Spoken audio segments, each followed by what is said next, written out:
আজ একটা দারুণ মাংস রেসিপি নিয়েছি।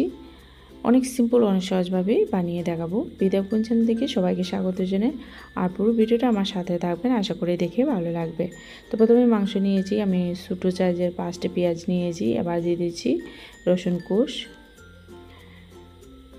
এবার দিয়ে দিচ্ছি 2টো তেজপাতা, 2টো দারচিনি, 2টো এলাচ এটা ছেড়ে দিয়েছি, 2টো আলু, এবার পরিমাণ মতো নুন, আধা চামচ জিরে গুঁড়ো, আধা চামচ ধনিয়া গুঁড়ো, আধা চামচ লাল লঙ্কার গুঁড়ো, ঝালটা আপনার ইচ্ছে অনুযায়ী, আধা চামচ হলুদ গুঁড়ো, আদা বাটা। এবার সরষের তেল দিয়ে দিয়েছি। এটা সরষের তেল দিয়ে কিন্তু মাংস রেসিপিটা খেতে ভালো লাগবে। তো এবার মিক্সড করে নিয়েছি। ভালোভাবে মিক্সড করার পর আমি আধা ঘন্টার মতো রেস্টে রেখে দেবো। আমার চ্যানেলে যদি নতুন হয়ে থাকেন, আমার চ্যানেলটাকে সাবস্ক্রাইব করে আমার সঙ্গে থাকবেন, আর বেল আইকনটা অন করে আমি সবার আগে ভিডিওগুলো পাওয়ার জন্য। আর আমি যেভাবে বানাচ্ছি অনেক কিন্তু সিম্পল, অনেক সহজ, ঝটপটও কিন্তু হয়ে যায়, আর খেতে কিন্তু অনেক দারুণ। তো আধা ঘন্টা হয়ে গেছে, এবার আমি কড়াই বসিয়ে দিয়েছি। তো এবার মাংসগুলো দিয়ে দিয়েছি। আপনারা চাইলে কিন্তু কড়াইতে একটু তেল দিয়ে করে নিতে পারেন, তো আমি তেল দেয়নি।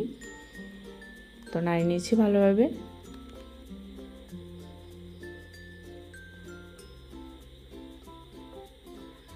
এবার 2 মিনিটের জন্য ঢাকনা দিয়ে আমি ঢেকে রেখে দিয়েছি। তো 2 মিনিট হয়ে গেছে, ঢাকনাটা উঠিয়ে নিয়েছি, আবারও নাড়িয়ে নিয়েছি। আমি যেভাবে মাংস রেসিপিটা বানাচ্ছি, আপনারা যদি কখনো না বানিয়ে খেয়ে থাকেন, একবার বানিয়ে খেয়ে দেখবেন, অনেক ভালো লাগবে। তো ভালোভাবে মাংস আমি কষিয়ে নিয়েছি। তো এবার দিয়ে দিচ্ছি জল। ঝোলটাও কিন্তু আপনার ইচ্ছে অনুযায়ী। এবার ডেকে রেখে দেব। তো 2 মিনিট হয়ে গেছে, ঢাকনাটা আবার উঠিয়ে নিয়েছি।